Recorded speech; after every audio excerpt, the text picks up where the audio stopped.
Bonjour et bienvenue dans cette nouvelle vidéo. Pourquoi la solitude nous effraie tant? Nous naissons seuls et nous mourrons seuls. Dans ce processus de naissance ou de mort, personne ne peut nous aider. Même si l'on est bien entouré et bien accompagné, nous sommes et nous serons toujours seuls à vivre nos expériences. La peur de la solitude nous empêche de vivre notre vie et d'oser nous émanciper.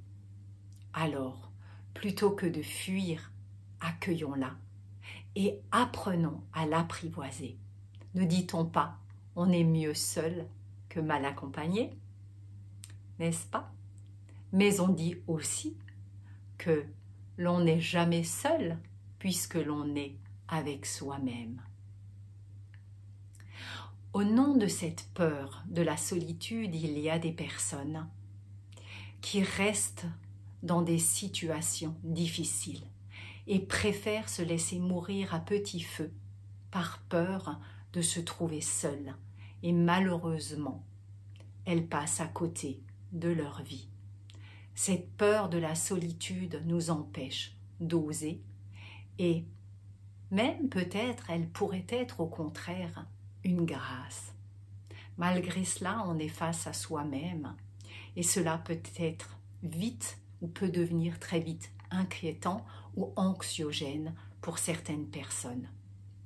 En même temps, si l'on fait face lorsque l'on se retrouve face à soi-même, le problème, ce sont nos pensées qui prennent une grande place parce que notre mental nous balade et nous fait sortir de son chapeau magique toutes sortes de choses.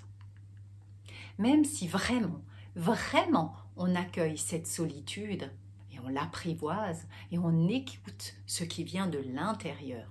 Vous savez, cette petite voix qui résonne du cœur et qui émerge lorsque le mental est au calme et en paix.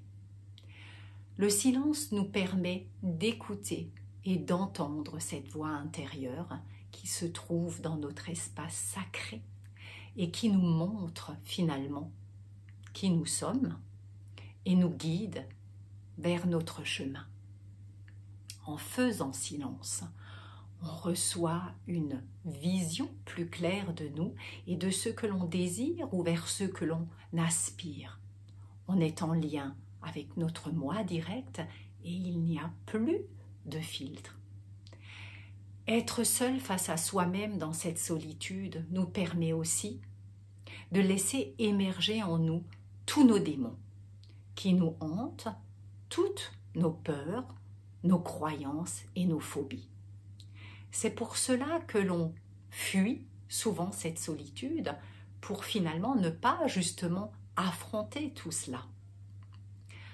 Nous préférons ne pas voir ce qui est en nous et c'est aussi parce que nous avons tellement d'a priori nous concernant que finalement, encore une fois, nous préférons nous fuir. La solitude nous met face à un monde vide autour de nous et ce qui nous fait le plus peur, c'est que l'on croit qu'il n'y a plus personne pour nous sauver. Encore une fois, parce que nous cherchons des solutions à l'extérieur de nous et avant tout la sécurité. Il n'y a personne pour nous entendre, nous comprendre, nous chérir et nous donner de la reconnaissance. C'est aussi parce que la solitude nous plonge dans un no man's land qui nous fait rappeler un certain vide et une mort. Lorsque l'on est seul et lorsque l'on est mal face à cette souffrance, finalement, de ce mal d'amour, les blessures d'abandon et de rejet et de toute autre blessure refont surface. La solitude nous pousse à nous faire arracher en quelque sorte à nos croyances et nous sont et des pensées que l'on va nourrir à tout bout de champ. Et là encore, ce conditionnement dont on se charge sont en fait simplement le fait de vouloir être aimé. Nous avons ce besoin d'exister et d'être reconnus. Et oui, et c'est totalement légitime.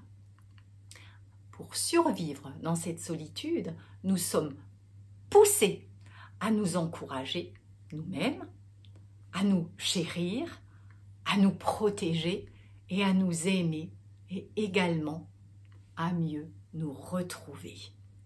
Il est tellement important de se reconnecter à notre propre amour pour ne plus être dépendant de ce manque et de cette souffrance finalement. Et puis, la meilleure façon d'être heureux avec quelqu'un, c'est d'apprendre d'abord à être heureux seul.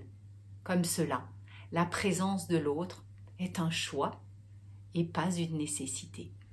Alors, accueillons cette solitude et profitons de cela comme une opportunité de faire un bilan et de bien fermer la porte au deuil, de faire un deuil, de ce qui a été, de s'apprivoiser et d'être confortable avec ses propres idées, d'apprendre à voir qui l'on est vraiment, de se donner de la valeur et surtout de voir la valeur et la lumière de qui on est, de se donner cet amour de soi à soi qui est vital pour notre corps, notre cœur, notre âme et notre esprit.